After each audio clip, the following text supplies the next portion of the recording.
বন্ধুরা, একবার টুনি তার আগের বাড়ি ছেড়ে অন্য একটি জঙ্গলে চড়ে আসে। যাক, অনেক কষ্টে আরেকটি ভালো জঙ্গলে এসে পড়েছি আমি। এখন গিয়ে আমার বাসা তৈরি করি।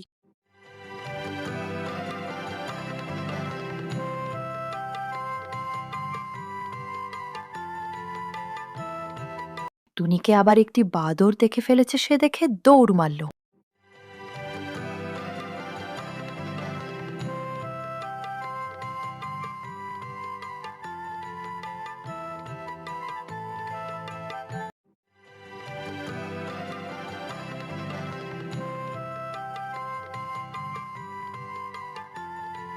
রাজামশাই, একটি পাখি আমাদের জঙ্গলে উড়ে এসেছে।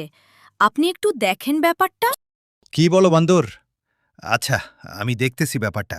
আসো তো আমার সাথে। বন্ধুরা, তোমরা যদি দ্বিতীয় পার্ট দেখতে চাও তাহলে আমার চ্যানেলটিকে একটি লাইক, একটি সাবস্ক্রাইব এবং কমেন্টে লিখুন দ্বিতীয়।